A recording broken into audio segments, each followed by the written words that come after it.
Pembukaan Porsenides Desa Pupuan yang pertama ini dirangkai dengan parade budaya dan lomba bale ganjur yang diikuti 7 banjar di Desa Pupuan, Tegalalang, Gianyar. Parade budaya dan lomba bale ganjur ini diawali dengan penampilan tari pendet massal yang dipersembahkan oleh ibu-ibu PKK dan lansia Desa Pupuan.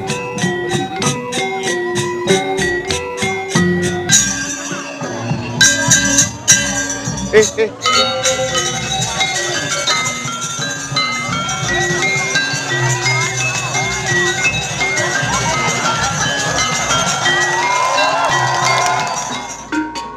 budaya dan lomba bale ganjur dalam rangka Porsenides Desa Pupuan diawali dengan penampilan Banjar Mumbi.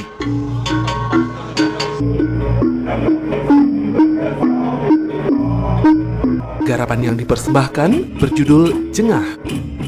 Garapan Jengah merupakan perpaduan beberapa instrumen gamelan bale ganjur yang terinspirasi dari kehidupan sosial di masyarakat yang mengutip tentang kehidupan manusia dalam melakukan suatu hal untuk mencapai tujuannya yang penuh dengan rintangan dan perjuangan.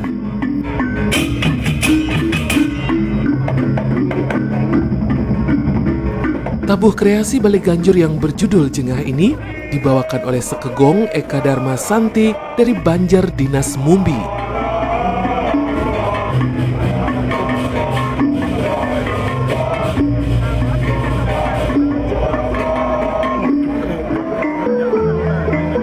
Selanjutnya, peserta lomba bale ganjur yang tampil adalah Banjar Tangkup dengan garapan yang berjudul Giri Langu.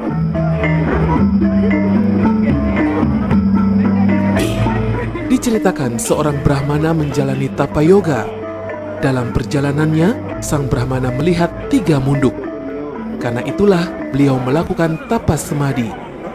Sang Brahmana akhirnya mendapat wara nugraha dari Ida Sang Hyang Widiwasa.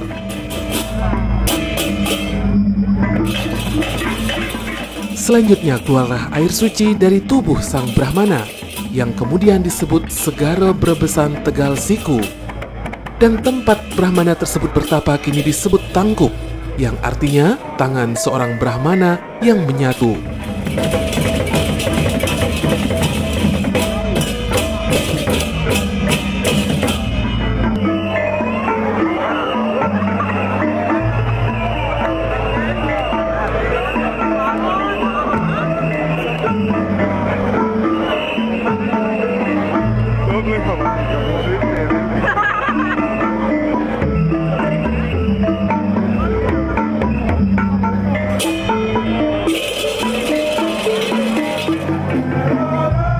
Penampilan selanjutnya dalam parade budaya dan lomba bale ganjur serangkaian Porsenides Desa Pupuan yang pertama ini adalah Banjar Perean.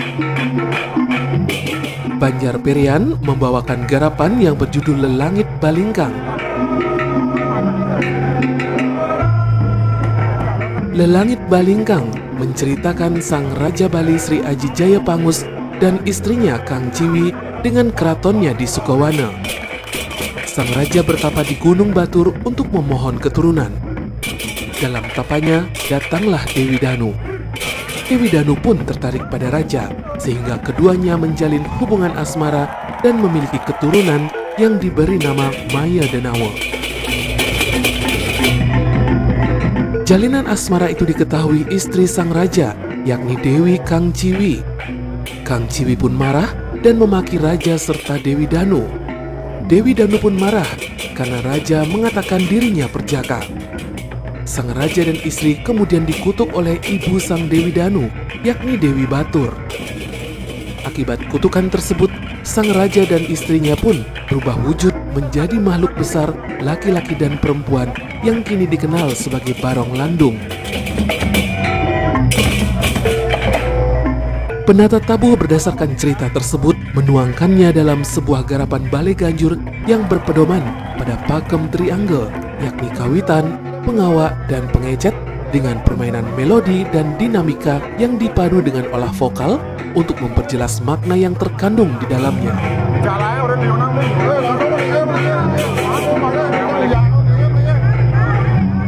Peserta selanjutnya adalah penampilan dari Banjar Calo. Kali ini Banjar Calo menampilkan sebuah garapan yang berjudul Taru Calu Calu.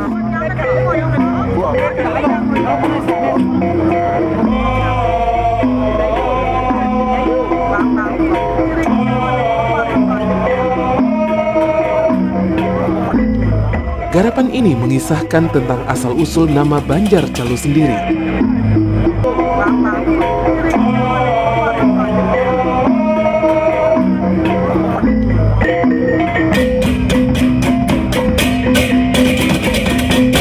Dikisahkan, sang senopati kerajaan Klungkung I Gede Kande bersama ayahnya Jero Ketut Dalang Tangsup telah berhasil membuat kerajaan Klungkung sejahtera, aman, dan tentram.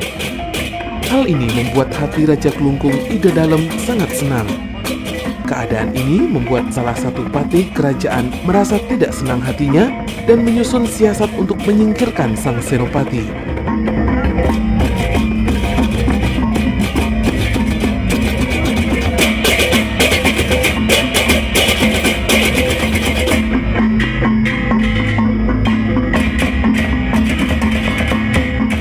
Sang senopati I Gede Kande yang menyadari hal tersebut segera menyingkir dan meninggalkan kerajaan Klungkung. Dalam perjalanan, tibalah ia di sebuah bukit bernama Gunung Kawi. Di bukit tersebut tumbuh sebatang pohon besar dengan 5 jenis daun. Di tempat tersebut, sang senopati mendapat pawisik. Pawisik mengatakan, kapanpun bukit atau hutan itu menjadi sebuah desa, maka desa tersebut akan diberi nama Calo, yang berasal dari nama Taru Calu Calu. Mengingat tempat tersebut angker, maka stana sang senopati dibangun 40 depa dari bukit tersebut.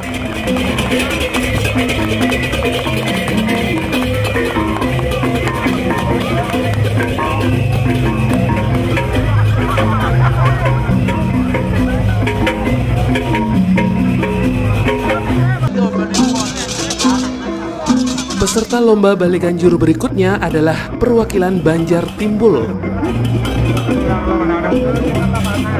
Banjar Timbul menampilkan garapan yang berjudul Lingga Yoni. Lingga dapat diartikan sebagai laki-laki, sedangkan Yoni diartikan sebagai perempuan. Bahkan oleh kalangan tertentu, Lingga Yoni dianggap sebagai simbol kemakmuran. Dalam garapan Bale Ganjur ini, penata garapan ingin mengolah simbol laki-laki dan perempuan tersebut sebagai sebuah sifat keras lembut yang mencirikan perpaduan antara laki-laki dan perempuan. Dari sanalah penata menuangkan ke dalam garapan Bale Ganjur yang harmonis dengan menempatkan hentakan dan melodi serta permainan ritme yang apik.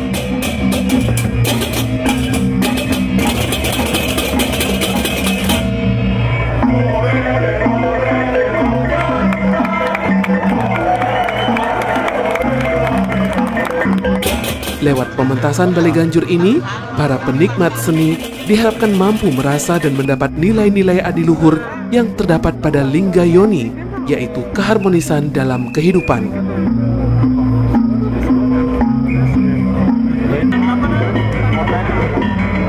Peserta lomba Bale Ganjur berikutnya adalah Banjar Pupuan. Banjar Pupuan menampilkan garapan Bale Ganjur yang diberi judul Manggala Buana.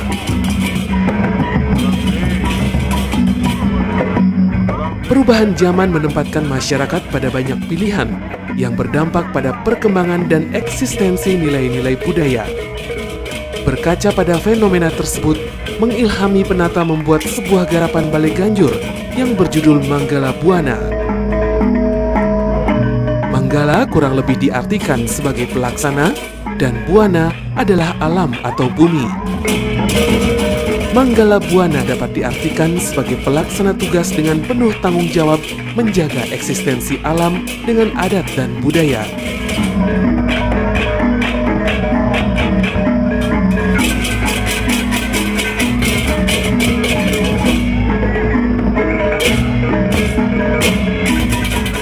Garapan ini merupakan perpaduan tradisi namun berkonsep kekinian.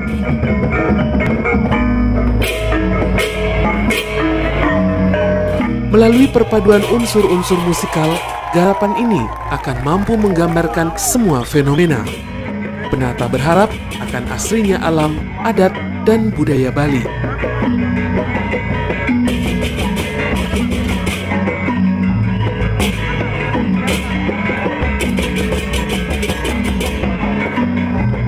Peserta terakhir yang tampil dalam lomba Bale Ganjur serangkaian dengan Porsenides Desa Pupuan adalah Banjar Tegal Payang.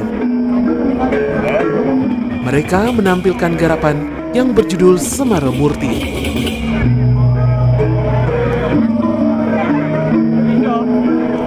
Garapan ini menceritakan dengan kekuatan cinta kasihnya, manusia dapat memulai kehidupan sejahtera dan harmonis.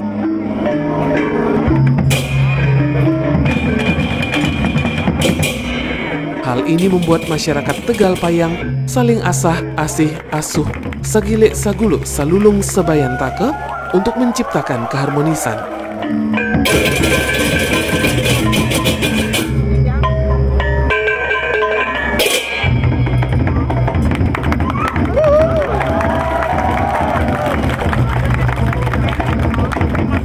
Keharmonisan dan keselarasan kehidupan masyarakat dilandasi dengan kekuatan cinta kasih menjadikan Desa Tegal Payang sebagai desa yang disegani.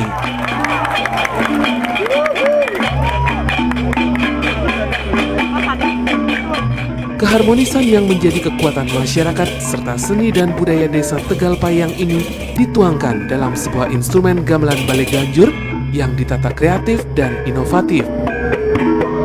Sehingga gamelan tersebut bisa membangkitkan kembali masyarakat Tegal Payang yang berkarisma, berwibawa, dan berbudaya. Lalu apa kata masyarakat Desa Pupuan tentang Porsenides ini? Sebagian besar dari mereka berharap Porsenides akan terus berlanjut di tahun-tahun sebelumnya, sehingga semua potensi seni budaya dan olahraga di desa ini terjaring dengan baik hingga bisa dimanfaatkan demi kemajuan desa dan kesejahteraan masyarakatnya.